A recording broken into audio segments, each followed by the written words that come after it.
ஜெபிப்போம். எங்கள் அன்பின் பரம தகப்பனே, துதிக்கிறோம், சோத்திரிக்கிறோம். உலகம் உண்டாவதற்கு முன்னதாகவே நீர் எங்கள் மேல் வைத்த அன்புக்கு நன்றி. அந்த அன்பினால் முதுகுமாரனாக இயேசு எங்களுக்கு அந்த பூமியில் இரட்சகராக தந்தலினபடினால நன்றி. இயேசு எங்களுக்காக தேவனுக்கு சமமாக இருப்பதை கொள்ளையாடின பொருளாக எண்ணாமல் தாமை விரும்பியாக்கி அடிமை ரூபம் எடுத்து மனசு சாயலாக இந்த பூமியில் காணப்பட்டு மாம்சமும் இரத்தமும் உடையவராய் பிறந்தபடினால நன்றி. எங்களை உதவி செய்வதற்கு அவர் தாமை சோதிக்கப்படவும் பாடுபடவும் தம்மை கையளித்தபடினால நன்றி. கல்வாரில் எங்களை பாவங்களையும் சாபனை ஏற்றுக்கொண்டு எங்களுக்காக ரத்தம் சிந்தி ஜீவனை கொடுத்து அதற்கு நன்றி. மரணத்தை ஜெயித்து உயிர்த்திருந்து ஜீவனுள்ள நம்பிக்கை கொடுத்து விட்டபடினால நன்றி. அக்கிரமங்களினாலும் பாவங்களினாலும் மரித்து கிடந்த என்னையும் எங்களையும் கிறிஸ்துவுடனே கூட உயிர்ப்பித்து உன்னதற்காக செய்தபடினால நன்றி. இருளின் அதிகாரத்திலிருந்து எங்களை விடுதலையாக்கி உமது அன்பின் கோட ராஜ்யத்தை உட்படுத்தினபடினால நன்றி. அந்த காலத்திலிருந்து எங்களை ஆச்சரியமான ஒளிக்கு வரவழைத்தபடினால நன்றி. இந்த பொல்லாத உலகத்திலிருந்து விடுதலை பண்ணி பரலோ ராஜ்யத்தை குடிமக்களாய் ஆட்டுக்குட்டியான ஜூஸில் பேர் எழுதியிருக்கிறபடினால நன்றியப்பா. எங்களுக்கு கட்டளாக விடாமல் தந்த துணையாளரான பரிசுத்த ஆவியானவராய் தேற்றரவானதுக்கான நன்றி. எழுதுகொத்த ஜீவனில் வார்த்தைகளுக்கான வாக்குத்தத்தங்களுக்கான நன்றி. அதன்படி உண்மையில் ஒரு போதுமானவருமாக இருக்கிறவரே, இந்த நாளிலும் நான் தியானிக்கிற வேத வசனங்களை எனக்கும் எங்கள் ஒவ்வொருவருக்கும் ஆசீர்வாதமாக்கி தந்தரல் வேண்டும் என்று இயேசு கிறிஸ்து நாமத்தில் தாழ்மையோடு வேண்டி கேட்டுக்கொள்கிறோம். பரமபிதாவே, ஆமென்.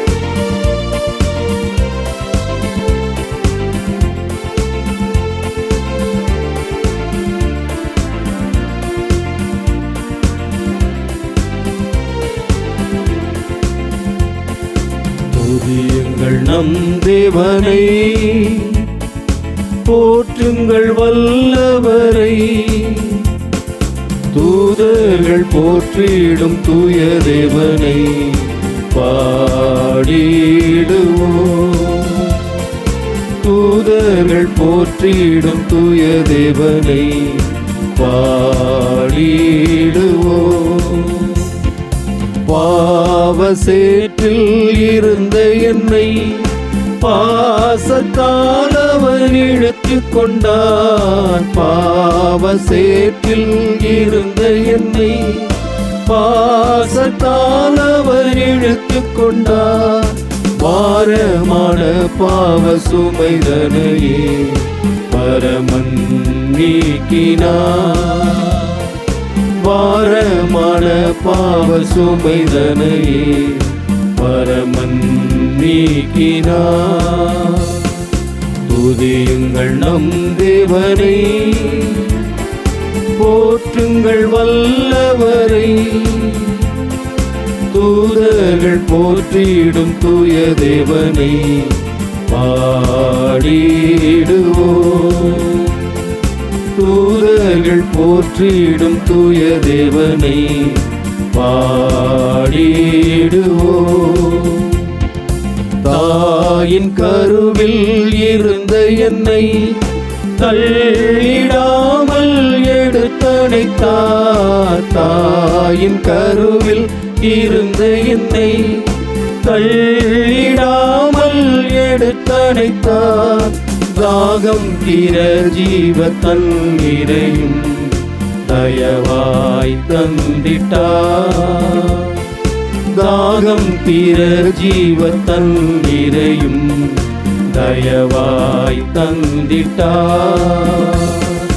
துதியுங்கள் நம் தேவனை, போற்றுங்கள் வல்லவரை, தூதர்கள் போற்றிடும் தூய தேவனை பாடிடுவோம். தூதர்கள் போற்றிடும் தூய தேவனை பாடிடுவோம். கடந்த நாளில் கர்த்தர் என்னை கண்மணி போல பாதுகாத்தார். கடந்த நாளில் கர்த்தர் என்னை கண்மணி போல பாதுகாத்தார். காலமெல்லாம் நம்மை நினைப்பவரை கருத்தாய் பாடுவோம். காலமெல்லாம் நம்மை நினைப்பவரை கருத்தாய் பாடுவோம். துதியுங்கள் நம் தேவனை, போற்றுங்கள் வல்லவரை, தூதர்கள் போற்றிடும் தூய தேவனை பாடிடுவோம். தூதர்கள் பக்தர்கள் போற்றிடும் தூய தேவனை கர்த்தருடைய பாடிடுவோம். பரிசுத்தமுள்ள நாமம் மைப்படுவதாக. இந்த நாளில் நம்முடைய தியானத்திற்கென்று லூக்கா எழுதின சுவிசேஷம் 9ஆம் அதிகாரம் 23வது வசனத்தை வாசித்து நாம் தியானிப்போம். Luke chapter 9 verse 23. பின்பு அவர் எல்லாரையும் நோக்கி, ஒருவன் என் பின்னே வர விரும்பினால் அவன் தன்னை தான் வெறுத்து தன் சிலுவையை அனுதினமும் எடுத்துக்கொண்டு என்னை பின்பற்ற கடவன். டிமாண்ட்ஸ் ஆஃப் டிசைபிள்ஷிப், சீசனுக்கு தேவையானது. சீசன் யார்? அப்போஸ்தலர் 11:26 வாசிக்கிறோம். அக்காலத்தில் பவுல் ஊழியம் செய்யும் பொழுது அங்கே இயேசுவை பின்பற்றின மக்கள், அந்த பின்பற்றின மக்களுக்கு அவங்க சொல்கிறாங்க, இயேசுவை மக்கள் கிறிஸ்தவர்கள் என்கிற பெயர் வழங்கி முதலாவது அந்தியோகிய பட்டணத்திலே சீஷர்களுக்கு கிறிஸ்தவர்கள் என்கிற பெயர் வழங்கிற்று. அப்போ ஒரு கிறிஸ்தவன் என்றால் அவன் ஆண்டவருடைய சீஷனாக இருக்க வேண்டிய அவசியம். அப்போ அவன் சீஷன் என்றால் அவனுக்கு ஒரு குரு உண்டு, அவர் தான் ஆண்டவராக இயேசு கிறிஸ்து. உலகத்தில் வேறு எந்த ஒரு ஸ்தாபனமாக இருந்தாலும் எல்லாருக்கும் ஒரே ஒரு குரு தான் இருக்கார். கிறிஸ்து ஒருவரே உங்களுக்கு குருவும் போதகருமாக இருக்கிறார் என்று சொல்லி வேதத்தில் வாசிக்கிறோம். எனவே நான் மற்றவர்களை கிறிஸ்தவன் ஆக்குறதுன்றதை விட மற்றவர்களை சீஷன் ஆக்கணும்னு தான் ஆண்டவர் சொல்லியிருக்கிறார். அதாவது இயேசுவை முன்மாதிரியாக வைத்து இயேசுவை பின்பற்றி போக வேண்டும் என்பதுதான் ஆண்டவருடைய ஒரு கற்பனையாக நாம் பார்க்கிறோம். மத்திய 28:19-20 வாசிக்கிறோம். எனவே ஒரு சீஷன் என்று ஒரு நம்முடைய வாழ்க்கையில் சுருவமானால் அவர் ஆண்டவர் சொல்கிற வார்த்தைகளை கவனமாக கேட்டு, குரு சொல்கிற வார்த்தைகளை கேட்டு அதற்கு செவி கொடுத்து கீழ்ப்படிய வேண்டியது அவசியம். அது நம்முடைய பிடிச்சிருக்கோ பிடிக்கலையோ சொல்கிறது நம்முடைய ஆண்டவர். அதை செவி கொடுத்து போனோமானால் அது நமக்கு நலமாக இருக்கும். இதில் வாசிக்கும் 4 காரியங்கள் இந்த பகுதியில் வாசிக்கும். முதலாவது காரியம், ஒருவன் பின்பற்ற விரும்பினால், அதாவது வில்லிங் டு ஃபாலோ, இயேசுவை பின்பற்றி போக விரும்பினால். இப்போ ஒருத்தர் கட்டாயப்படுத்துறதில்ல யாரையும் ஆண்டவர். உலகத்தில் பேர் சொல்லி அழைக்கும்போது அதே மாதிரி தான் ஆண்டவர் யாராச்சும் ஒருத்தர் அழைத்தார்னாக்கா என் பின்னே வா என்று சொல்லி ஆண்டவர் அழைக்கிறார். உடனே மத்தேயு தான் செய்த பிஸ்னஸை விட்டுட்டு, டேக்ஸ் கலெக்டராக இருந்தவர் வரி வசூலி விட்டுட்டு அவர் போயிட்டாப்புல, உடனே பின்னாடி போனாப்புலன்னு பார்க்குறோம். அது மாதிரி பேதுரு அழைத்தார், அப்போஸ்தலர் அழைத்தார். அதே மாதிரி பைபிளில் நான் வாசிக்கும் பொழுது எபிரேயர் 3:1 வாசிக்கிறேன், பரம அழைப்புக்கு பங்குள்ளூராகிய பரிசுத்த சகோதரரே என்று சொல்லி ஆண்டவர் சொல்கிறார். அதனால் காலம் நிறைவேற்றி தேவனுடைய ராஜ்யம் சமீபமாயிட்டு மனந்திரும்பி சுவிசேஷத்தை விசுவாசி என்று சொல்லி ஆண்டவர் அழைப்பு கொடுக்கிறார். வருத்தப்பட்டு பாரத் சபை நீங்களாம் எடுத்து வாருங்கள் இளைப்பாறு தருவேன் அவர் அழைப்பு கொடுக்கிறார். எனவே ஆண்டவர் கொடுக்குற அழைப்பை நம்முடைய வாழ்க்கையில் நாம் மதிப்போமானால் நம்முடைய வாழ்க்கையில் அதை மனப்பூர்வமாய் நம்முடைய வாழ்க்கையில் அதை பின்பற்றுகிற ஒரு மனப்பான்மை இருக்கணும். Desire to carry on the cross. அப்போ பாரம் என்றால் என்ன? சிலுவை என்று சொன்னால் அது ஒரு பாரம், வெயிட்டு. ஒரு வேதத்தில் வாசி அவனவன் தன் பாரத்தை சுமப்பானே. ஒவ்வொருத்தருக்கும் ஒரு வீட்டுக்கு வாசப்படினுவாங்க, ஒவ்வொருத்தருக்கும் ஒரு கவலைகள் இருக்குது, பாரங்கள் இருக்குது. அந்த கவலைகள் எல்லாம் சேர்ந்துச்சுன்னா தான் பாரமாகுது. அந்த வசனத்தில் வாசிக்க லூக்கா 21 வாசிக்கும் போது 34வது வசனம் இப்படி வாசிக்க. Look chapter 21 verse 34 onwards. உங்கள் இருதயங்கள் பெருந்திண்டியினாலும் வெறியினாலும் லௌகிக கவலைகளினாலும் பாரமடையாத படிக்கும் நீங்கள் நினையாத நேரத்தில் அந்த நாள் உங்கள் மேல் வராத படிக்கும் எச்சரிக்கையாயிருங்கள்.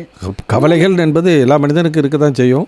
ஆனால் அந்த கவலைகளிலே நம்முடைய வாழ்க்கையிலே சுமக்க தேவையில்லாத பாரம் என்று உண்டு. தேவையில்லாத பாரம் நம்முடைய வாழ்க்கையில் நம்ம ஆசைப்படுறதெல்லாம் பெரிய லௌகீக கவலைகளினாலே பாரம் அடையாதபடிக்கு அதெல்லாம் சுமக்க தேவையில்லாத பாரங்கள் என்று சொல்லி நான் வேதத்தில் வாசிக்கிறோம். சுமக்க அவசியமான சில பாரங்கள் இருக்கிறது.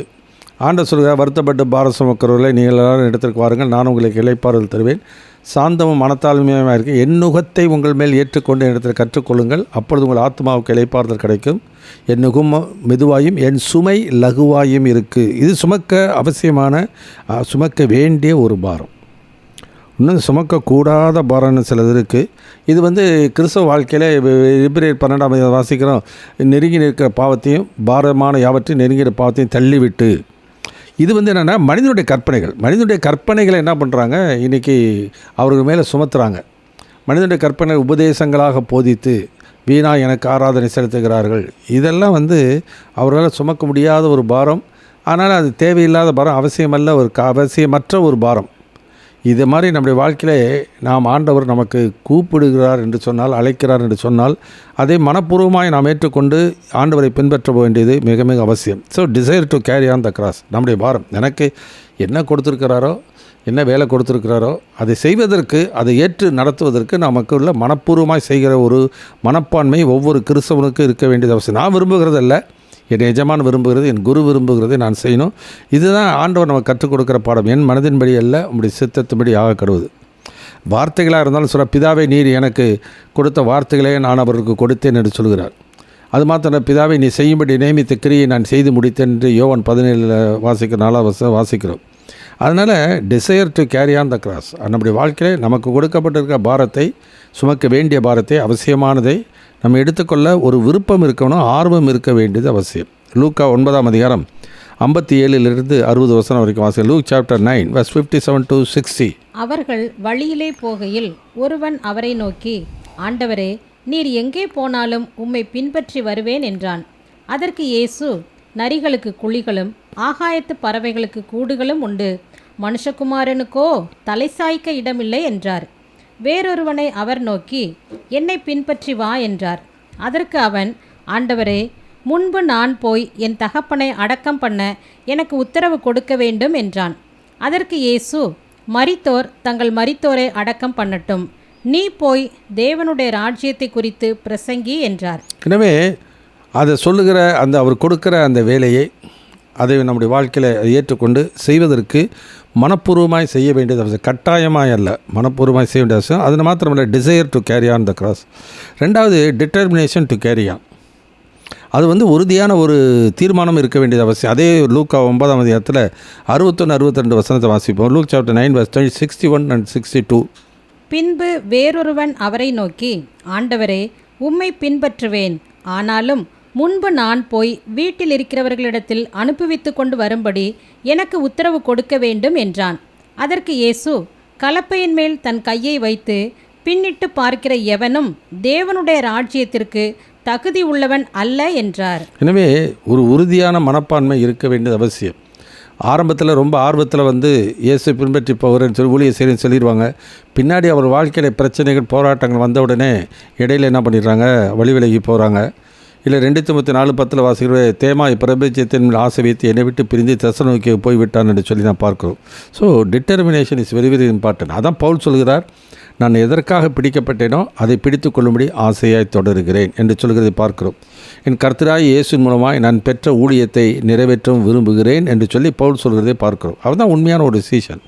அதுதான் பவுல் சொல்ல, நீங்கள் என்னோடு கூட பின்பற்றவர்களாகி நாங்கள் உங்களுக்கு வழிகாட்டுகிறபடி நடக்கிறவர்களை மாதிரியாக நோக்குங்கள். அநேகர் வேறு விதமாய் நடக்கிறார்கள், அவர்கள் கிறிஸ்துவின் சிலுவைக்கு பகைஞர் என்று உங்களுக்கு அநேகம் தரம் சொன்னேன். இப்பொழுது கண்ணீரோடு கூட சொல்கிறேன், அவருடைய முடிவு அழிவு, அவர்கள் தேவன் வயிறு, அவருடைய மகிமை, அவருடைய லட்சையை, அவர்கள் பூமிக்கு அடுத்தவர்களை சிந்திக்கிறார்கள். அதான் 9:26 வாசிக்கலாமே. அது லூக்கா 9:26 வாசிப்போம். Look chapter 9:26. என்னை குறித்தும் என் வார்த்தைகளை குறித்தும் எவன் வெட்கப்படுகிறானோ அவனை குறித்து மனுஷகுமாரனும் தம்முடைய மகிமையோடும் பிதாவின் மகிமையோடும் பரிசுத்த தூதர்களின் மகிமையோடும் வரும்போது வெட்கப்படுவார். எனவே அந்த உறுதியான தீர்மானம் முதல்ல ஆரம்பிக்கும் பொழுது ஆதி அன்பில் ரொம்ப வேகமாக செய்வாங்க. அதுக்கப்புறம் நாட்கள் ஆக ஆக என்ன ஆயிரும், அந்த அன்பு குறைய ஆரம்பித்தோன்னா என்ன பண்ணுவாங்க, அதை குறித்து அறிவிப்பதற்கு அல்லது முன் நிற்பதற்கு, சாட்சியாக நிற்பதற்கு அவங்க வெட்கப்படுகிறது இன்றைக்கு நாம் சபைகளிலே பார்க்க முடியும். எனவே முதலாவது வில்லிங் டு ஃபாலோ, விரும்பினால். ரெண்டாவது காரியம் தன்னை தான் வெறுத்து என்று சொல்லி 2வது காரியம் வாசிக்கிறோம். வில்ஃபுல் ஹியூமிலிட்டி, தன்னிச்சையான தானே மனப்பூர்வமாக எடுக்கிற ஒரு தாழ்மையான ஒரு வாழ்க்கை. தன்னைக்கு தானே வெறுக்க, இன்னொருத்தருடைய கட்டாயப்படுத்தியே அல்ல, ஒரு மன விருப்பத்தோடு கூட என்ன பண்ணணும், நம்மை நாமே வெறுமையாக்க வேண்டியது, தாழ்த்த வேண்டியது அவசியம். ஏன்னா தன்னை தாழ்த்துகிறவனும் உயர்த்தப்படுவான், உயர்த்துகிறவனும் தாழ்த்தப்படுவான். அதனால் it is a personal decision, ஒரு தனிப்பட்ட முறையில் அவனே எடுக்கின்ற ஒரு தீர்மானம். ரெண்டாவது அது it is a perpetual decision, அது பெர்பெச்சுவல், தொடர்ச்சியாக தன்னை தாழ்த்தி போக வேண்டியது அவசியம். ஏன்னா ஒரு பாரத்தை சுமக்கோ 4 முதல்ல சில பேர் என்ன பண்ணுவாங்க, சந்தோஷமாக செஞ்சுருவாங்க. அப்புறம் 4 பேர் பார்க்குறாங்கன்னும் போது அவங்களுக்கே மனசு என்ன பண்ணும், வெக்கமாக இருக்கிற மாதிரி இருக்கும். அப்புறம் கொஞ்சம் நேரம் வச்சுனாக்கா அப்படியே விட்டுட்டு போயிடுவாங்க. இல்லைப்பா நான் வரலப்பா, நீங்கள் போய் பாருங்கப்பா அப்படின்னு சொல்லி என்ன பண்ணுவாங்க, உலகத்தை பார்ப்பார்கள், உறவினர்களை பார்ப்பார்கள். அவர்கள் ஏதாவது அவங்க அவங்கள பற்றி கவலையமாக பேசினா, அதில் பரியாசம் பண்ணினாக்கா உடனே அதை விட்டுட்டு போயிடுவாங்க. அப்படி இருக்கக்கூடாது நம்முடைய வாழ்க்கையில். நாம் நிச்சயமாக இயேசுவை நாம் பின்பற்றுகிறோம், இயேசுடைய சீஷர்கள் கிறிஸ்தவர் என்று சொன்னால் அதை குறித்து நாம் திடம் மனதோடு கூட சாட்சி பகர வேண்டியது அவசியம். பரிசுத்தாவி உங்களிடத்தில் வரும்போது நீங்கள் பலனடைந்து எருசலேமிலும் யூதேயா முழுவதிலும் சமாரியாவிலும் பூமியின் கடைசி பரியந்தமும் எனக்கு சாட்சிகளாக இருப்பீர்கள் என்று சொல்லி ஆண்டவர் சொல்லுகிறதை நாம் பார்க்கின்றோம். அதனால் பூமியின் கடைசி பரியந்தமும் நம்முடைய வாழ்க்கையிலே நாம் வாழ்நாள் முழுவதும் நாம் என்ன பண்ணணும், ஆண்டவருக்கு சாட்சியாக இருக்க வேண்டியது அவசியம். அது வரைக்கும் நம்ம தாழ்த்தணும். இயேசு அப்படி தான் செஞ்சார். தேவனுக்கு சமமாக இருப்பதை கொள்ளையாடின பொருளாக எண்ணாமல் தம்மை தாமே வெறுமையாக்கி அடிமை ரூபம் எடுத்து மனுஷ சாயலாக காணப்பட்டார். மனுஷ ரூபமாய் காணப்பட்டு மரண பரியந்தம், அதாவது சிலுவையின் மரண பரியந்தமும் கீழ்ப்படிந்தவராகி தம்மை தாழ்த்தினார் என்று சொல்லி நாம் பார்க்கிறோம். பிலிப்பியர் 2, 6, 7, 8 வசனங்களை வாசிக்கிறோம். ஸோ இட் இஸ் தொடர்ச்சியாக அந்த தாழ்மை சிந்தை இருக்கணும். நான் சிறுகணும், அவர் பெருகணும். அப்போ நம்முடைய வாழ்க்கையை நம்மை முழுவதுமாக வெறுமையாக்கி கொண்டே போகணும். நம்முடைய வாழ்நாள் முழுவதும் ஆண்டவரை உயர்த்தி கொண்டே வர வேண்டியது அவசியம். எவ்வளவுக்கு எவ்வளவு ஆண்டவரை நாம் அறிகிறோமோ அவ்வளவுக்கு அவ்வளவு நாம் வெறுமையாக்க வேண்டியது அவசியம். The more we honour our God, the more we should humble our self. இப்படி சொல்லலாம், more we humble we honour our God. நான் எவ்வளோக்குள்ள தாழ்த்துறேனோ அவ்வளோக்குள்ள ஆண்டவரை நான் உயர்த்துகிறோன்னா இருப்பேன்.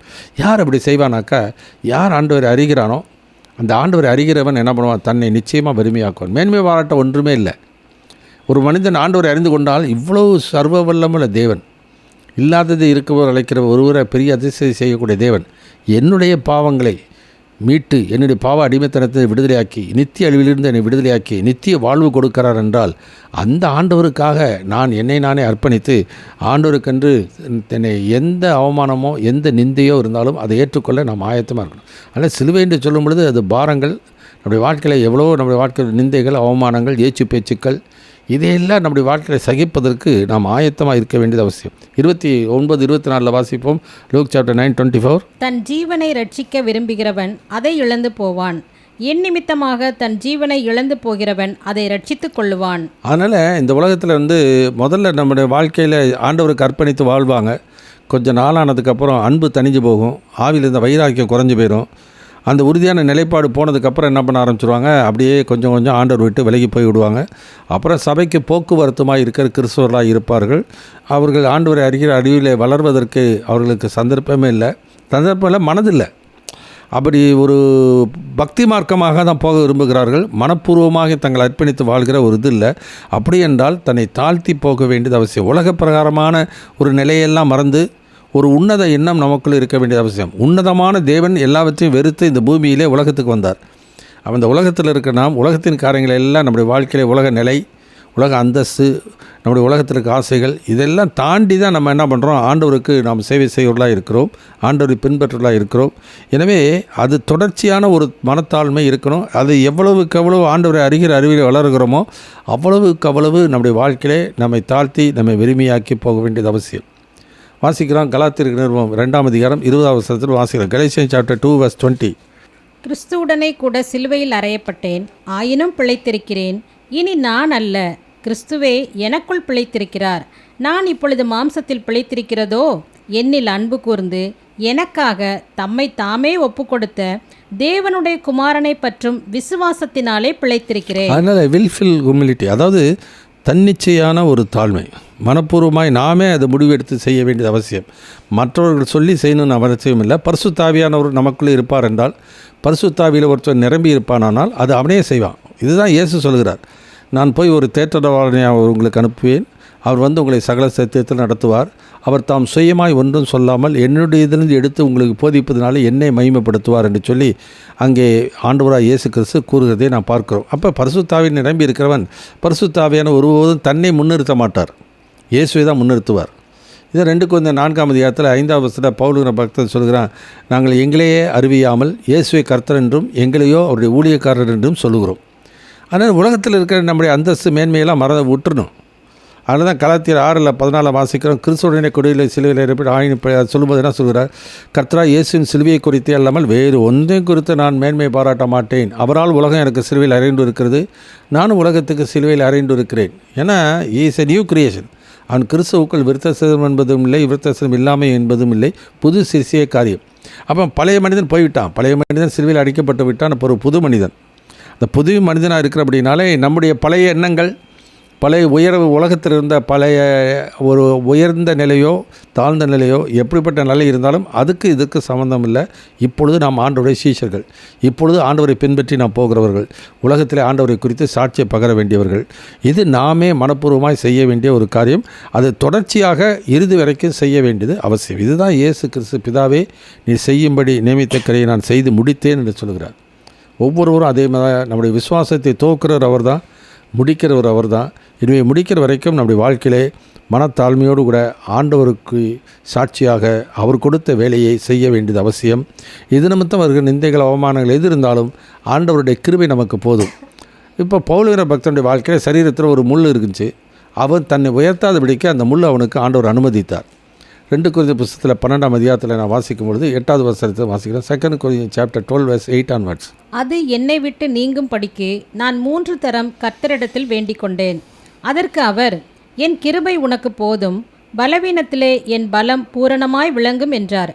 ஆகையால் கிறிஸ்துவின் வல்லமை என்மேல் தங்கும்படி என் பலவீனங்களை குறித்து நான் மிகவும் சந்தோஷமாய் மேன்மை பாராட்டுவேன். அந்தப்படி நான் பலவீனமாய் இருக்கும்போதே பலமுள்ளவனாய் இருக்கிறேன். ஆகையால் கிறிஸ்துவின் நிமித்தம் எனக்கு வரும் பலவீனங்களிலும் நிந்தைகளிலும் நெருக்கங்களிலும் துன்பங்களிலும் இடுக்கண்களிலும் நான் பிரியப்படுகிறேன். எனவே அவர் பிரியப்படுறார். சரீரத்தில் அவருடைய வாழ்க்கையில் ஒரு இடையூறான ஒரு காரியம் இருக்குன்னு அந்த ஆண்டவர் எடுத்துட்டாக்க நல்லாயிருக்கும் அப்படின்னு நினைக்கிறார். அது வேணாப்பா, என் கிருபை உனக்கு போதுன்னு ஆண்டவரே சொல்லிட்டார். அதனால் இனிமேல் அதை பற்றி கவலைப்பட வேண்டிய அவசியம் இல்லை.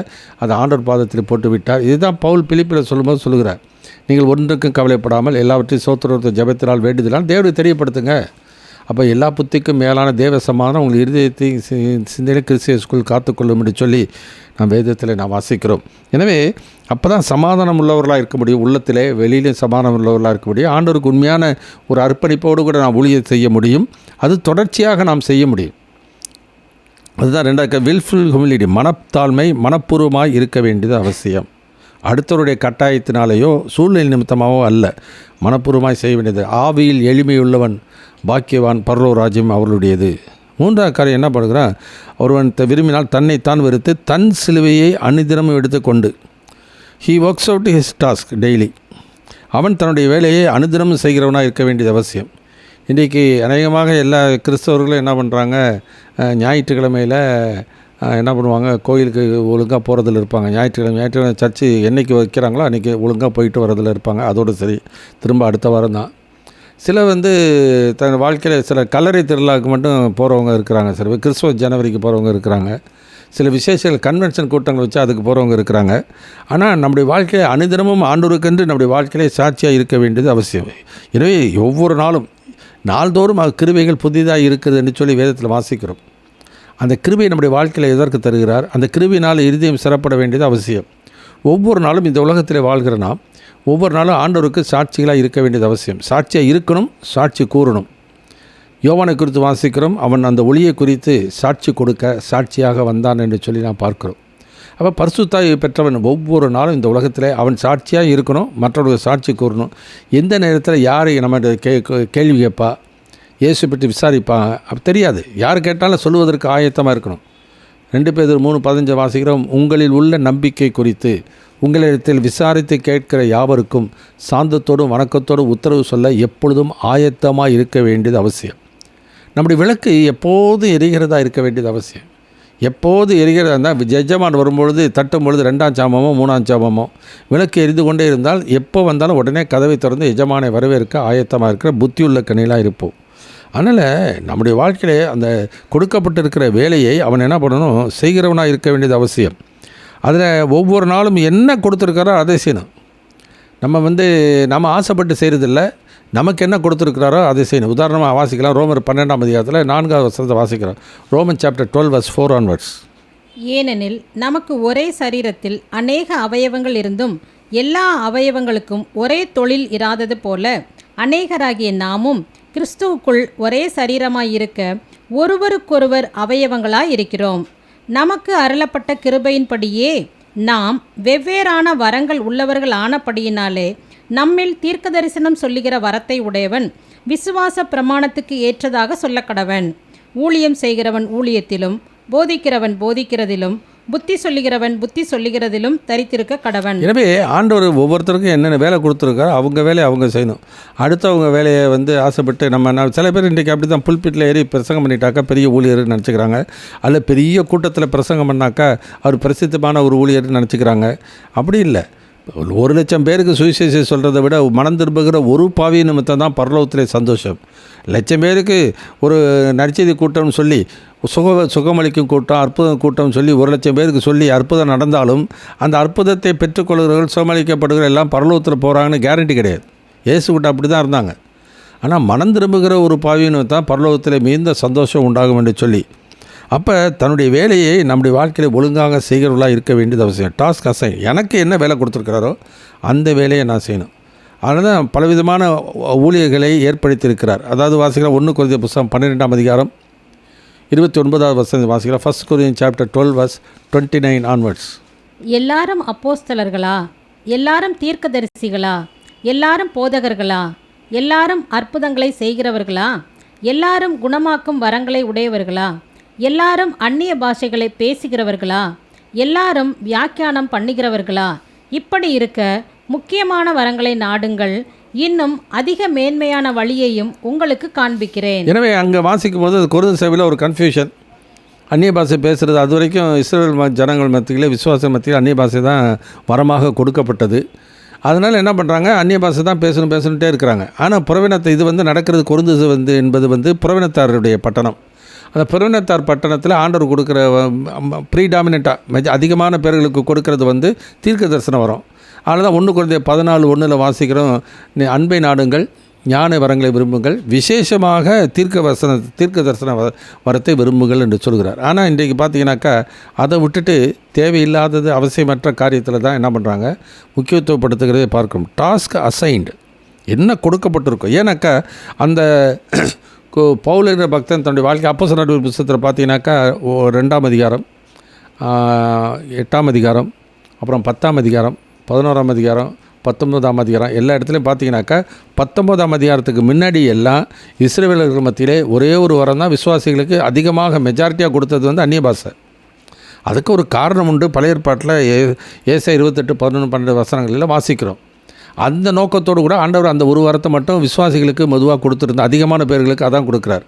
ஆனால் என்றைக்கு இஸ்ரவேலை விட்டு தேசத்தை விட்டு வெளியில் பரிசுத்தாவை கிரியை நடப்பிக்க ஆரம்பித்தாரோ அப்பொழுது அதிகமாக எல்லாருக்கும் என்ன பண்ணுறாரு, தீர்க்க தரிசனம் வரத்தை. தீர்க்க தரிசனம் வரம்னாக்கா பேசுகிறவனுக்கும் தெரியும், கேட்குறவனுக்கும் தெரியும். பக்தி விருத்தி புத்தி ஆறுதல் உண்டாகத்தக்கதாக அந்த வரத்தை கொடுக்குறார்.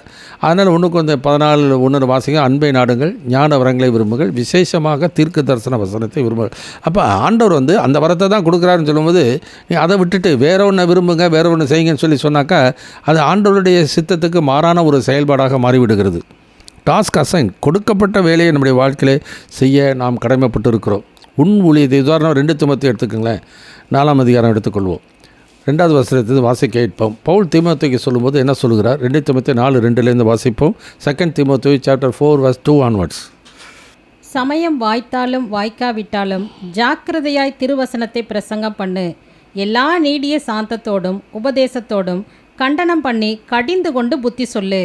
ஏனென்றால் அவர்கள் ஆரோக்கியமான உபதேசத்தை பொறுக்க மனதில்லாமல் செவித்தின உள்ளவர்களாகி தங்கள் சுய இச்சைகளுக்கேற்ற போதகர்களை தங்களுக்கு திரளாக சேர்த்து கொண்டு சத்தியத்துக்கு செவியை விலக்கி கட்டுக்கதைகளுக்கு சாய்ந்து போகும் காலம் வரும். நீயோ எல்லாவற்றிலும் மனத்தெளிவுள்ளவனாயிரு, தீங்கு அனுபவி, சுவிசேஷகனுடைய வேலையை செய், உன் ஊழியத்தை நிறைவேற்று. பார்த்தீங்களா, சுவிசேஷ வேலை, உன் ஊழியத்தை நிறைவேற்று. இன்றைக்கி நிறைய பேர் ஊழியர்கள் சொல்கிறாங்க, மேய்ப்பன் குட்டி போட மாட்டான், ஆடுகள் தான் குட்டி போடணும். அதில் மேய்ப்பனுடைய போதகம் பண்ணுறது தான் அவருடைய வேலைன்னு இன்றைக்கும் சொல்கிறவங்களாம் இருக்கிறாங்க. ஆனால் அப்படி இல்லை. தீமோத்தேயு பார்த்தீங்கன்னாக்கா அவன் தேவனுடைய மனுஷன் என்று சொல்லி அவரை குறித்து ஆவியானவர் எழுதி வைத்திருக்கிறார். நீயோ தேவனுடைய மனுஷனே என்று சொல்லி 1 Timothy 6ஆம் அதிகாரத்தில் வாசிக்கும், தேவனுடைய மனுஷன். அப்போ தேவனுடைய மனுஷனாக இருந்தாலும் அவனுக்குன்னு ஒரு வேலை கொடுத்துருக்கிறார், உன் ஊழியத்தை நிறைவேற்று. அதே சமயத்தில் சுவிசேஷனுடைய வேலை செய். எல்லாரும் சுவிசேஷனுடைய வேலை செய்யணும், ஆத்தும ஆதாயம் செய்ய வேண்டும். அதனால் நமக்கு கொடுக்கப்பட்டிருக்கிற டாஸ்க் அதுதான். இதுதான் இஸ்ரவேல் ஜனங்கள் அவர்கள் செய்ய தவறிவிட்டார்கள், சாட்சியாக இருக்க தவறிவிட்டார்கள், சிதறடிக்கப்பட்டார்கள். சபையில் அதே மாதிரி ஆதியில் எல்லாம் சேர்ந்தாங்க, ரட்சிக்கக்கூடிய கர்த்தர் சபையில் சேர்த்து கொண்டு வந்தார். ஆனால் செய்ய தவறிட்டாங்க. ஆண்டவர் அந்த சபையை சிதறடித்தார். ஆதி திருச்சபை 300 வருஷம் சிதறப்பட்டு அந்நியர்களும் பரதேசிகள் போல போகிற இடத்துலலாம் போய் சத்தியம் சொல்ல ஆரம்பித்தாங்க. இன்றைக்கி திரும்ப அதே தவிர தான் சபைகளில் என்ன பண்ணுறாங்க, திரும்ப கும்பலை கூட்டி சேர்க்கறது தான் மெயினாக இருக்கிறாங்க. அவங்களுக்கு கொடுக்கப்பட்டிருக்கிற டாஸ்க் என்ன, வேலை என்ன, சுவிசேஷத்தை மற்றவர்கள் அறிவித்து ஆத்மாக்களை ஆதாயம் செய்கிறவன் ஞானமுள்ளவன். இயேசுவை பற்றி சாட்சி சொல்ல வேண்டியது அவர்களுக்கு அவசியம், கட்டாயம். ஆனால் அதை செய்கிறதில்ல. சபையில் சொல்கிறாங்க நீ போய் ஆத்ம ஆதாயம் பண்ணணும், ஆனால் அவங்க செய்ய மாட்டாங்க. ஆனால் பவுல் இங்கே சொல்கிறார், உன் ஊழியத்தை நிறைவேற்று, சுவிசேஷனுடைய வேலையை செய். அப்போ இதெல்லாம் நம்முடைய வாழ்க்கையில் அறிந்து உணர்ந்து எல்லாருக்கும் அது கொடுக்கப்பட்டிருக்கிற ஒரு வேலை, எல்லா கிறிஸ்தவர்களுக்கும் எல்லா விசுவாசிக்கும் கொடுக்கப்பட்டிருக்கிற வேலை. அவை அப்போஸ்தலனாக இருந்தாலும், தீர்க்கதரிசியாக சுவிசேஷனாக இருந்தாலும், மெய்ப்பனாக இருந்தாலும், ஆத்தும ஆதாயம் செய்தாலும் சத்தியத்தை மற்றவர்களுக்கு அறிவித்தாக வேண்டியது அவசியம். அதான் டாஸ்க் அசைன் டு ஹிம். ரெண்டாவது டாஸ்க் அக்கம்ப்ளிஷ், அதை செய்கிறதை நிறைவேற்றி முடிக்கிறது இருக்க வேண்டியது அவசியம். அப்போ ஒரு ஊழியன் தன் வாழ்க்கையை பவுல் சொல்லுகிறார், 2 தீமோத்தேயு 4 அது சொல்கிறார், நான் நல்ல போராட்டத்தை போராடினேன், ஓட்டத்தை முடித்தேன், விசுவாசத்தை காத்துக்கொண்டேன், இது முதல் நீதி கிரீடம் எனக்காக வைக்கப்பட்டிருக்கிறது. ஆனால் அந்த பக்தன் என்ன சொல்கிறாப்புல, அப்போஸ்தலர் 20ஆம் அதிகாரத்தில் எபேசு சபையின் மூப்பர்களெல்லாம் வரவழைச்சு சொல்கிறாரு, என் கர்த்தராகிய இயேசுவின் மூலமாய் நான் பெற்ற ஊழியத்தை நிறைவேற்ற விரும்புகிறேன். பார்த்தீங்களா, இதுதான் இயேசு சொன்னார். யோவான் 17ஆம் அதிகாரத்தில் நான் வாசிக்கும் பொழுது 4வது வசனம் இப்படி வாசிக்கிறேன். John chapter 17 verse 4. பூமியிலே நான் உம்மை மகிமைப்படுத்தினேன், நான் செய்யும்படி நீர் எனக்கு நியமித்த கிரியையை செய்து முடித்தேன். இதே தான் இயேசு சொன்னார். அந்த குரு சொல்லுகிற அதே காரியத்தை தான் அவரை பின்பற்றி போன பவுலுகிற பக்தன் சொல்கிறார். நல்ல போராட்டத்தை போராடின ஓட்டத்தை முடித்தேன் என்று பவுலுகிற பக்தன் சொல்கிறதை பார்க்கிறோம். அதனால் எபிரேயரில் 13ஆம் வசனம் வாசிக்கும் பொழுது ஒரு காரியத்தில் வேணால் வாசிக்கும், துவக்கத்தையும் முடிவு நல்லதல்லவா. அதனால் என்ன சொல்கிறார், 13ஆம் அதிகாரத்தில் 8-9 வசனம் வாசிக்கிறார். Hebrew chapter 13 verse 7, 8, 9. தேவ வசனத்தை உங்களுக்கு போதித்து உங்களை நடத்தினவர்களை நீங்கள் நினைத்து அவர்களுடைய நடக்கையின் முடிவை நன்றாய் சிந்தித்து அவர்களுடைய விசுவாசத்தை பின்பற்றுங்கள். இயேசு கிறிஸ்து நேற்றும் இன்றும் என்றும் மாறாதவராய் இருக்கிறார். பலவிதமான அந்நிய போதனைகளால் அலைப்புண்டு திரியாதிருங்கள். போஜன பதார்த்தங்களினால் அல்ல, கிருபையினாலே இருதயம் ஸ்திரப்படுகிறது நல்லது. எனவே நம்முடைய வாழ்க்கையில் நமக்கு கொடுக்கப்பட்டிருக்கிற ஒரு காரியத்தினுடைய துவக்கத்தை பார்க்கலாம், அதனுடைய முடிவு நல்லது என்று சொல்கிறார். எனவே இயேசு அவருக்கு கொடுக்கப்பட்ட வேலையை செய்து முடித்தார். பவுலர் பக்தன் ஆதி அப்போஸ்தலர் அவர்களுக்கு கொடுக்கப்பட்ட வேலையை செய்து முடித்தார்கள். அதுபோல் அவருடைய சீஷர்களும் அதே மாதிரி அவருடைய சீஷர்களுக்கு அதே தான் சொல்கிறாங்க. அதே தான் நாமும் செய்ய வேண்டியது அவசியம். So task assign to us, நமக்கு கொடுக்கப்பட்டிருக்கிற வேலையை செய்யணும். அந்த டாஸ்க் செய்து முடிக்க வேண்டிய அசைன் மஸ்ட் பி அக்கம்ப்ளிஷ்ட், முடிக்க வேண்டியது அவசியம். முடிக்காமல் அறகுறையாக இருந்து பிரயோஜனம் இல்லை. ஏன்னா விசுவாசத்தை தோக்குகிறவர் முடிக்கிறவர் அவர். அதனால் முடிக்க நமக்கு கொடுக்கப்பட்டிருக்கிற காலம், நமக்கு கொடுக்கப்பட்டிருக்கிற சமயம், நமக்கு கொடுக்கப்பட்டிருக்கிற தாளந்துகள், நமக்கு கொடுக்கப்பட்டிருக்கிற வரங்கள், நமக்கு கிடைத்திருக்கிற அறிவு ஞானம், இவையெல்லாம் பலத்தை வைத்துக்கொண்டு நமக்கு ஆண்டவர் செய்யும்படி நியமித்த கிரியை நாம் செய்து முடிக்க வேண்டியது அவசியம். So works out his task. அப்போ உண்மையான ஒரு சீசன் என்ன பண்ணுறான், ஆண்டோடைய கொடுத்த வேலையை அவன் செய்து முடிக்கிறவனாக இருக்க வேண்டியது அவசியம். அது மனப்பூர்வமாக செய்யணும், கட்டாயத்தினால் அல்ல. கடைசியாக வாசிக்கும் போது என்ன வாசிக்கிறோம், தன்னை தான் வெறுத்து தன் சிலுவை அனுதினம் எடுத்து என்னை பின்பற்ற கடவுள். He walks after Jesus, after his guru. அப்போ இயேசுவுக்கு பின் நடக்கிறவனாக இருக்க வேண்டியது அவசியம். ஒருவன் என்னை பின்பற்ற விரும்பினால், விருப்பம் இருக்குது, இயேசு உண்மையான கிறிஸ்துவனாக இருக்கணும், சீசனாக இருக்கணும்னா இயேசு தான் நமக்கு முன்மாதிரியாக இருக்க வேண்டியது அவசியம். ஏன்னாக்கா பிலிப்பியர் சபையில் வாசிக்கும்போது 3ஆம் அதிகாரம் 17வது வசனத்திலிருந்து இப்படி வாசிக்கிறோம். 17, 18, 19. Philippian chapter 3 verse 17, 18, 19. சகோதரரே, நீங்கள் என்னோட கூட பின்பற்றுகிறவர்களாகி நாங்கள் உங்களுக்கு வழிகாட்டுகிறபடி நடக்கிறவர்களை மாதிரியாக நோக்குங்கள். ஏனெனில் அநேகர் வேறு விதமாய் நடக்கிறார்கள். அவர்கள் கிறிஸ்துவின் சிலுவைக்கு பகைஞர் என்று உங்களுக்கு அநேக தரம் சொன்னேன், இப்பொழுது கண்ணீரோடும் சொல்லுகிறேன். அவர்களுடைய முடிவு அழிவு, அவர்களுடைய தேவன் வயிறு, அவர்களுடைய மகிமை அவர்களுடைய லட்சையே. அவர்கள் பூமிக்கு அடுத்தவைகளை சிந்திக்கிறார்கள். நமது குடியிருப்போ பரலோகத்தில் இருக்குன்னு சொல்லி வேதத்தில் வாசிக்கிறோம். எனவே ஹி வாக்ஸ் ஆஃப்டர் ஜீசஸ். அதனால இயேசு சொல்ல, என் பின்னே வாருங்கள், உங்களை மனுஷர் பிடிக்கிறவர் ஆக்குவேன் என்று சொல்கிறார். அப்போ யார் பின்னதாக நாம் போகிறோம், யார் நமக்கு மாதிரி, யார் நம்முடைய மேய்ப்பன், என் நாடுகள் என் சத்தத்துக்கு செவி கொடுக்கின்றன, நான் அவைகளை அறிந்திருக்கிறேன், அவைகள் எனக்கு பின் செல்லுகின்றன என்று சொல்கிறார். இன்றைக்கி ஸ்தாபனங்களில் பார்த்தாக்கா அந்த ஸ்தாபனத்தில் இருக்க தலைவர் எப்படி இருக்கிறாரோ, அவர் தாடி வச்சுருந்தா அவங்களும் தாடி வச்சுருப்பாங்க, அவர் ஜிப்பா போடுறது ஜிப்பா போட்டிருப்பாங்க, அவர் பிரசங்கம் பண்ணுகிற அந்த கொள்கை என்னவோ அது சரியாக தப்பான்னு யோசிக்க மாட்டாங்க. அதே தான் தலைமுறையாக அதே சொல்லிக்கிட்டே போவாங்க. இவர்கள் தங்கள் வாழ்க்கையில் வேறு மாற்றிக்கொள்ளவே மாட்டாங்க. ஆண்டவர் அறிகிற பக்தியாக இருப்பாங்க, வைராக்கியமாக இருப்பாங்க, பக்தியாக இருப்பாங்க. ஆனால் வாழ்க்கையிலே ஆவிக்குரிய வளர்ச்சி இருக்கவே இருக்காது, அன்பு இருக்காது. மற்ற ஸ்தாபனத்தில் யார் இருந்தாலும் அவருடைய வாழ்க்கையில் அவர்களை அங்கீகரிக்கக்கூடிய ஒரு மனப்பான்மை அவர்களுக்கு இருக்காது. அவளை ஏற்றுக்கொள்கிற மனப்பான்மை, ஏற்றுக்கொள்ளணும்னா என்ன பண்ணுவாங்க, அவங்களுடைய கட்டளைகளை, கற்பனைகளை, மனித கற்பனைகளை அவர்கள் என்ன பண்ணணும், ஏற்றுக்கொண்டு அப்போ தான் அவங்க சபையில் சேர்த்துக்குவாங்க. மனிதனுடைய கற்பனைகளை உபதேசங்களாக போதிப்பாங்க, வீணாக ஆராதனை செய்வார்கள். அதனால் இயேசு சொல்கிறார், நீங்கள் எல்லாரும் எனக்கு செவி கொடுத்து உணருங்கள் என்று சொல்கிறார். கடைசி நாட்களிலே நம்முடைய ஆண்டவராக இயேசு கிறிஸ்து நமக்கு குரு போதகராக இருக்கிறார். அவர் என்ன சொல்கிறாரோ அதன்படி தான் நம்ம நடக்கணும். யோவான் 8:12 இப்படி வாசிக்கிறோம். John chapter 8:12. மறுபடியும் இயேசு ஜனங்களை நோக்கி, நான் உலகத்திற்கு ஒளியாயிருக்கிறேன். என்னை பின்பற்றுகிறவன் இருளிலே நடவாமல் ஜீவ ஒளியை அடைந்திருப்பான் என்றார். அப்போ ஆண்டவரை நாம் பின்பற்றி போனாதான் ஜீவ ஒளி அவனுக்குள்ளே இருக்கும். யோவான் எரிந்து பிரகாசிக்கிற விளக்காக இருந்தான். நீங்கள் அவனுடைய வெளிச்சத்திலே கலிகூற மனதாக இருந்தீர்கள்.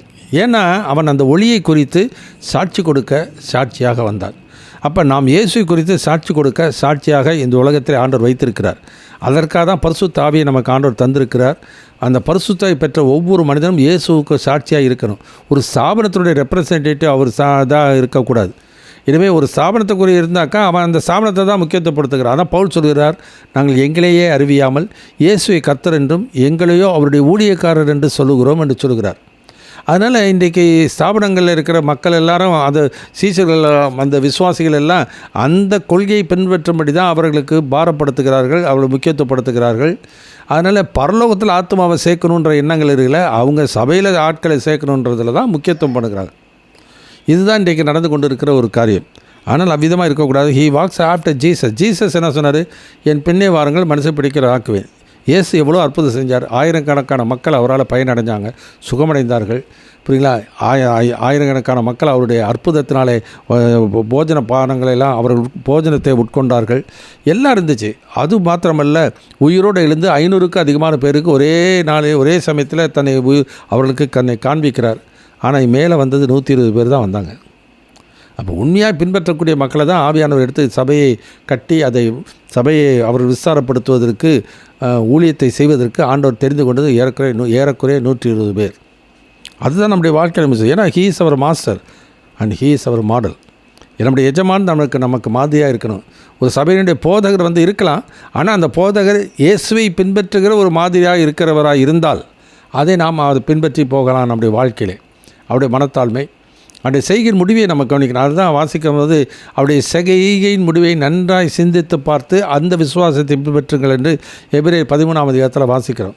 அடுத்த வசனம், இயேசு நேற்றும் என்று மாறாதவர். ஏன்னா அந்த ஊழியர்கள் ஒருவேளை தவறு செஞ்சுருக்கலாம், பின்மாற்றம் அடைஞ்சிருக்கலாம். 2 தீமோத்தேயு 4:10 வாசிக்கிறபடியே தேமாய் பிரபஞ்சத்து மேல் ஆசை வைத்து என்னை விட்டு பிரிந்து தெசலோனிக்கே போய்விட்டான். அவன் பின்மாற்றத்தில் போகிறவங்க இருப்பாங்க, விசுவாசத்தை விட்டு வழிவு போகிறவங்க இருக்கிறாங்க. அது இந்த விசேஷமாக இந்த விசுவாச துரோகம் முந்தி நேரிடக்கூடிய ஒரு காலத்தில் இருக்கிறோம். பல விதமான கொள்கைகளிலே மாறுபாடெல்லாம் இருக்குது. என் வாழ்க்கையிலே என்னுடைய இந்த ஊழியங்களில் இந்த ஆண்டுகளிலே எவ்வளோ பேர் தங்கள் வாழ்க்கையிலே முன்பு சொன்ன ஒரு போதனைக்கு இப்போ எல்லாம் பின்மாற்றத்தில் போய் கொண்டு இருக்கிறதை கண்ணார பார்க்கிறோம். எனவே இந்த காரியங்கள் இந்த கடை நடக்கும் என்று சொல்லிவிட்டார். விசுவாச துரோகம் முந்தி நேரிடும் என்று சொல்லிவிட்டார். ஆனால் நம்முடைய வாழ்க்கையில் ஆண்டவருக்கு உண்மையுள்ள ஊழியர்களாய், விசுவாசமுள்ள ஊழியர்களாய் இந்த கடைசி நாட்களில் இருக்க வேண்டிய அவசியம். மனுஷகுமாரன் பூமியில் வரும்பொழுது விசுவாசத்தை காண்பாரோ? நம்ம he is our master and he is our model. அவரே நம்முடைய எஜமான், அவரே நமக்கு ஒரு முன்மாதிரியாக இருக்கிறார். நிந்தைகள் அவமானங்கள் நம்முடைய வாழ்க்கையில் வந்தாலும் இயேசு எப்படி சர்வத்தையும் படைத்த தேவன் வெறுமையாக்கி அழிவு ரூபம் எடுத்தாரே, நாம் சாதாரண மனிதர்கள் தான். எனவே நமக்கு ஆண்டவர் கொடுத்துருக்கிற வேலை உன்னதமான ஒரு வேலை. அதனுடைய கிடைக்கப் போகிற பலனோ நித்தியத்துக்கு நமக்கு கிடைக்கப் போகிற பலன். இது முதல் நீதியின் கிரீடம் எனக்காக வைக்கப்பட்டிருக்கிறது. நீதியுள்ள நியாயாதிபதியாக கர்த்தர் அந்த நாளிலே அதை எனக்கு தருவார். எனக்கு மாத்திரமல்ல, அவருடைய பிரசன்ன மாதிரி விரும்புகிற யாவருக்கும் தருவார். அப்போ எவ்வளோ ஒரு பாக்கியமான ஒரு வாழ்க்கையை நமக்கு வாக்கு தத்தத்தை ஆண்டவர் கொடுத்துருக்கிறார். எனவே அந்த இயேசுவை நம்முடைய வாழ்க்கையை பின்பற்றி போகணும். அந்த யார் மாதிரியாக வாழ்கிறார்களோ அவர்களாக நம்முடைய வாழ்க்கையை மாதிரியாக வச்சு 1 பேதுரு 2 சொல்லும்போது பேதுரு சொல்கிறார், அவருடைய அடிச்சுவடிகளை பின்பற்றி வரும்படி நமக்கு மாதிரி வைத்து போயிருக்கிறார் என்று சொல்கிறதை நாம் பார்க்கிறோம். எனவே இந்த கடைசி நாட்களில் வாழ்கிறோம். எனவே ஒரு சீஷன் என்று சொல்கிறோம். கிறிஸ்தவன் ஒரு சீஷனாக இருக்கிறார். அப்போஸ்தலர் 11:26 இப்படி வாசிக்கிறோம். Acts chapter 11:26. அவர்கள் 1 வருஷ காலமாய் சபையோடே கூடியிருந்து அநேக ஜனங்களுக்கு உபதேசம் பண்ணினார்கள். முதல் அந்தியோகியாவிலே சீஷர்களுக்கு கிறிஸ்தவர்கள் என்கிற பெயர் வழங்கிற்று. முதல்ல அந்தியோகியாவிலே தான் சீஷர்களுக்கு கிறிஸ்தவர்கள் என்கிற பெயர். இப்போ 1 பேதுரு 4:14 வாசிக்கப்படும். 1 Peter chapter 4:14 onwards. நீங்கள் கிறிஸ்துவின் நாமத்தின் நிமித்தம் நிந்திக்கப்பட்டால் பாக்கியவான்கள். ஏனென்றால் தேவனுடைய ஆவியாகிய மகிமையுள்ள ஆவியானவர் உங்கள் மேல் தங்கியிருக்கிறார். அவர்களாலே தூஷிக்கப்படுகிறார், உங்களாலே மகிமைப்படுகிறார். ஆதலால் உங்களில் ஒருவனும் கொலைபாதகனாயாவது, திருடனாயாவது, பொல்லாங்கு செய்தவனாயாவது அந்நிய காரியங்களில் தலையிட்டு கொண்டவனாயாவது பாடுபடுகிறவனாய் இருக்கக்கூடாது. ஒருவன் கிறிஸ்தவனாய் இருப்பதினால் பாடுபட்டால் வெட்கப்படாமல் இருந்து அதிநிமித்தம் தேவனை மகிமைப்படுத்த கடவன். ஆமாம். எனவே நம்முடைய வாழ்க்கையிலே ஒருவர், அதான் ஆண்டவர் சொல்ல, என்னை குறித்தும் என் வார்த்தைகளை குறித்தும் எவன் எந்த வெட்கப்படுகிறானோ அவனை குறித்து மனுஷகுமாரனும் தம்முடைய பிதாவின் மகிமையோடு கூட வரும்பொழுது அவர் என்ன பண்ணுவாரோ, அவரும் பரிசுத்த தூதரோடு வரும்போது அவரும் வெட்கப்படுவார். மனிதருக்கு முன்னதாக எவன் என்னை அறிக்கையிடுகிறானோ அவனை நானும் என் பிதாவுக்கு முன்னதாக அறிக்கையிடுவேன் என்று ஆண்டவர் சொல்கிறார். எனவே இன்றைக்கு நம்முடைய வாழ்க்கையிலே நாம் உண்மையான கிறிஸ்தவர்களாக இருந்தால், உண்மையான சீஷர்களாக இருந்தால், இந்த நாட்களிலே இந்த வார்த்தையிலே மனதில் வைத்துக்கொண்டு அதற்கேற்ப நம்முடைய வாழ்க்கை அமைத்துக்கொள்வோம். இனி நான் அல்ல, இயேசு எனக்குள் வாழ்கிறார். இப்பொழுது நான் மாம்சத்தில் பிழைத்திருப்பதோ என்னில் அன்பு கூர்ந்து எனக்காக தம்மையை ஒப்புக் கொடுத்த தேவனுடைய குமாரனை பற்றும் விசுவாசத்தினாலே பிழைத்திருக்கிறேன். அந்த விசுவாசம் நமக்குள் இருக்குமானால் அதற்கேற்ப நம்முடைய வாழ்க்கை அமைத்துக்கொள்வோம். ஜெபிப்போம். எங்கள் அன்பின் பரம தகப்பனே, துதிக்கிறோம் அப்பா, நாள் சோத்திருக்கிறோம். இன்றைக்கு நான் தியானித்த வேத பகுதிகளுக்கு நன்றி அப்பா. நீர் சொன்ன அந்த வார்த்தைகளின்படியே எங்கள் வாழ்க்கையிலே நாங்கள் எங்களை சீர்தூக்கி பார்த்து ஒவ்வொரு நாளும் ஆண்டவர் எங்களை வைத்திருக்கிற வேலைகளை நாங்கள் செய்கிறவர்களாய் ஒரு நாமத்துக்கு மகிமையாக ஆண்டவரை உண்மை குறித்து மற்றொரு சாட்சியாக வெறும் வார்த்தையில் மாத்திரமல்ல எங்கள் வாழ்க்கையிலும் நாங்கள் செயல்படுகிறவர்களாய் காணப்பட ஆண்டவரே எங்களுக்கு உதவி செய்யும்படி நான் வேண்டுகிறோம். எங்கள் இறுதி எங்களை விசாலமாக்கும். அப்பொழுது நான் கற்பனை மெத்தில் ஓடுவேன் என்று பக்தன் சொல்வது போல இன்னும் ஆண்டவரே உமக்கு பிரியமான வாழ்க்கை வாழ ஆண்டவரே எங்களுக்கு கற்றுத்தார். நீர்தான் எங்களுக்கு குரு, நீர்தான் எங்களுடைய போதகர். உங்களுடைய அடிச்சுவடுகளை பார்க்கக்கூடிய மனக்கண்களை, பிரகாசமான மனக்கண்களை எங்களுக்கு தந்து அந்த அடிச்சுவடுகளில் பின்பற்றி நடக்க உதவி செய்யும். உண்மை விட்டு விலகாத இருதயத்தை எங்களுக்கு தாங்க. இயேசுவின் நாமத்தில் வேண்டி கேட்டுக்கொள்கிறோம் பரமபிதாவே, ஆமென். என் ஆத்துமாவே கர்த்தரை ஸ்தோத்திரி, என் முழுவுள்ளமே அவருடைய பரிசுத்தமுள்ள நாமத்தை ஸ்தோத்திரி. என் ஆத்துமாவே கர்த்தரை ஸ்தோத்திரி, அவர் செய்த சகல உபகாரங்களை மறவாதே, ஆமென்.